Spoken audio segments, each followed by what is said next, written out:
A blessed Sunday to everybody. Once again, I am Father Ramon Ofredo to share my reflection for the theme for June, God is Love, according to the mind of Pope Benedict XVI. I am at present the resident priest of St. Joseph the Patriarch Parish, and at the same time the spiritual director of the Archdiocesan Service Committee. And so, why I chose the theme, God is Love? So we all know that during the month of June, we celebrated the solemnity and the feast day of the most Sacred Heart of Jesus, and at the same time, the Immaculate Heart of Mary, which we usually call the alliance of two hearts of Jesus and Mary.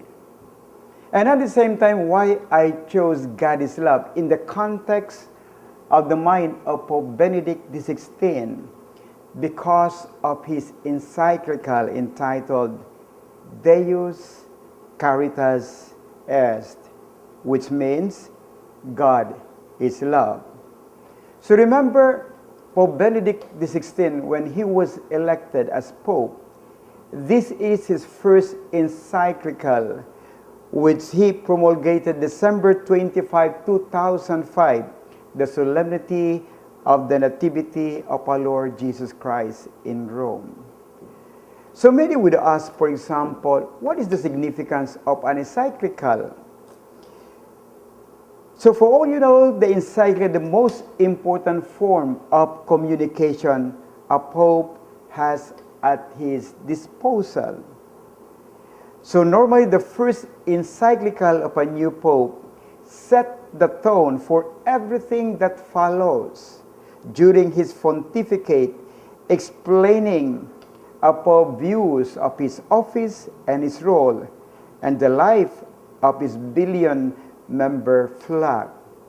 So that's why it is the most important way of teaching and at the same time sanctifying and the way to rule the Catholic Church, because the three belongs together and cannot exist long without the other: to teach, to sanctify, and to rule, which we use the word to shepherd the flock.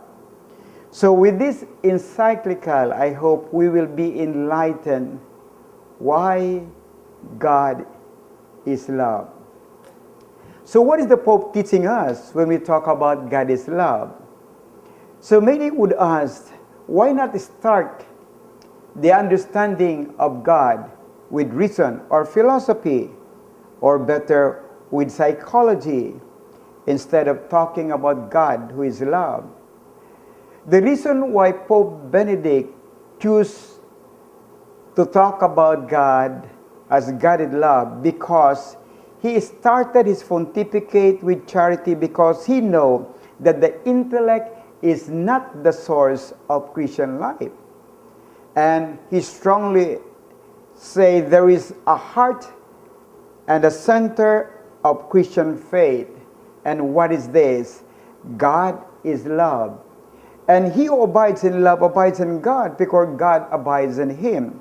From the first letter of John, chapter 4:16. So imagine the words heart and center of Christian faith is God is love. So that's why the word heart, where love dwells, is carefully chosen by him, the heart of Christianity. So the reason why he entitled his first encyclical Deus Caritas Est, or God is love. Then he set the tone. He said, set to note that there are groups of people who invokes God but uses God for vengeance to legitimize their act of violence. He understands that love by its nature cannot participate in the cycle of violence in whatever form.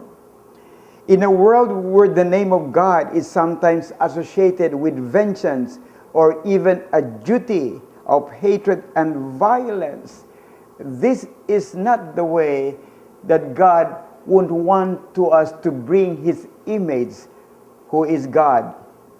For this reason, he said, I wish in my first encyclical to speak of the love which God lavishes upon us and which we in turn share with others.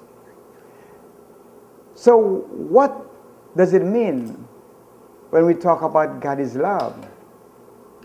Being a Christian is not the result of an ethical choice or a lofty idea, but an encounter with an event, a person which gives a new life, a new horizon, and decisive direction.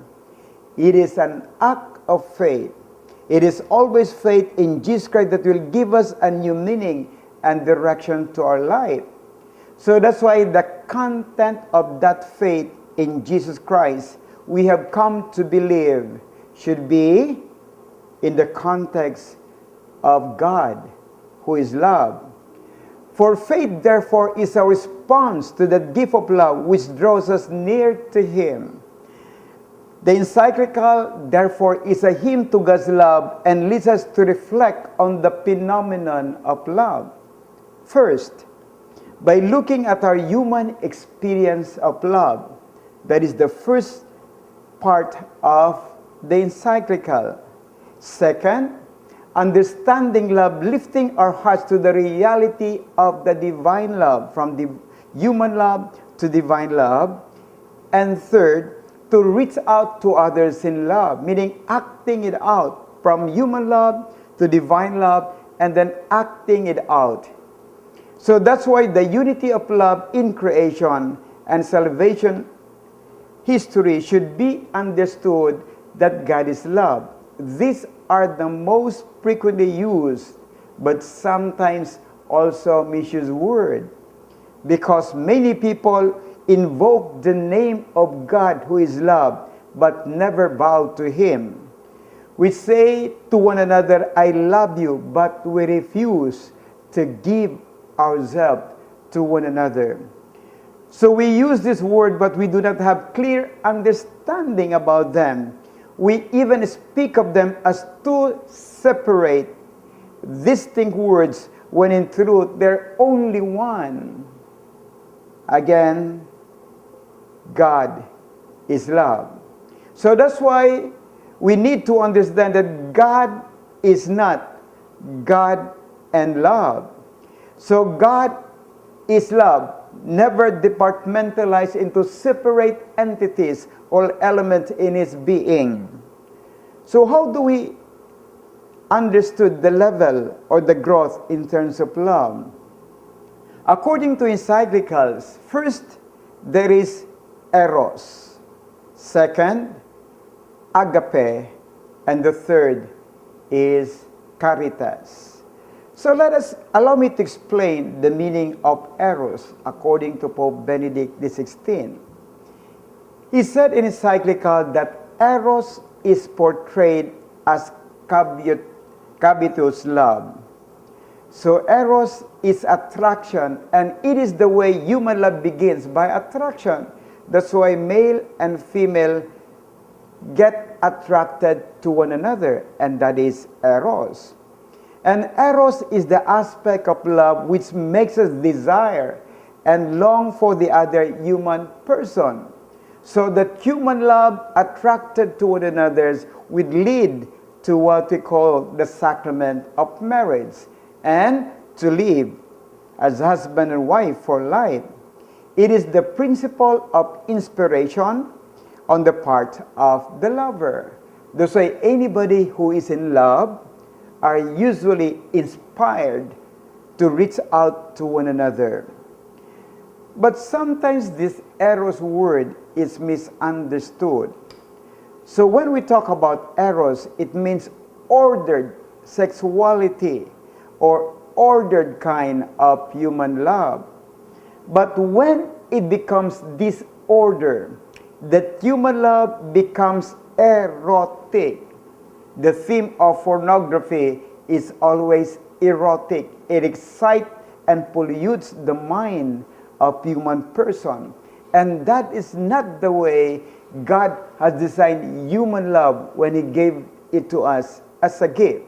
So in other words, we need to counter the culture of any kind of erotic phenomena, because it is not the way that God has designed human love and sexuality for us to live day by day.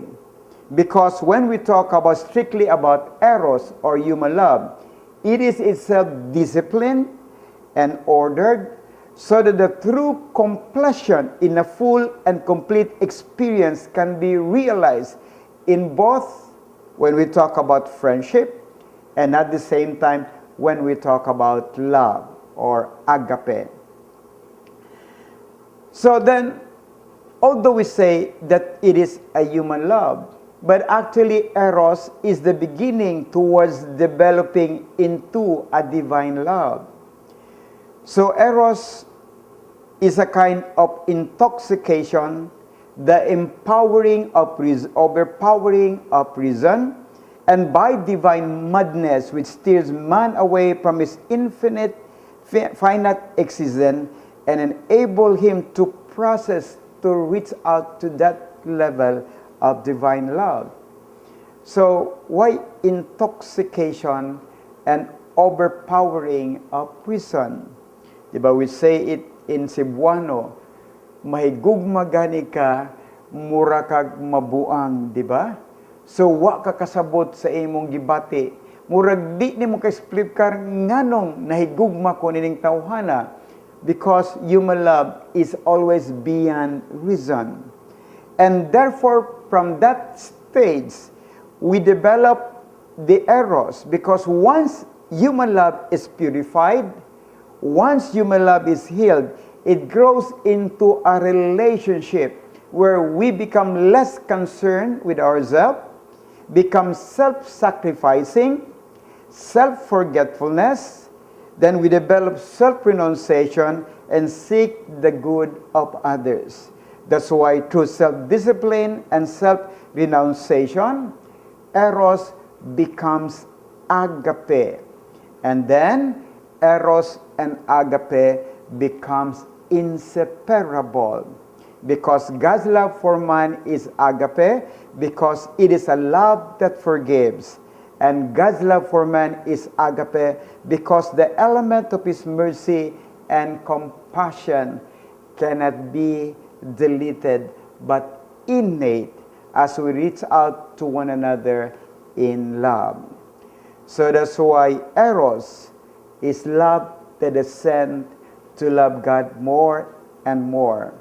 And when we talk about eros that is healed and purified and becomes agape, it is a love grounded and shaped by faith, a love that descends, because from that love reaching out that descent, it descends for one reason, to be able to reach out for others. And that is why we have caritas, because caritas is acting out from human love to divine love to reach out to others. As we love God, we become loving to our neighbors. So let me take a break for a while, and I hope you're still there for the next segment as I continue to explore and explain the meaning of God who is love in the mind of Pope Benedict XVI.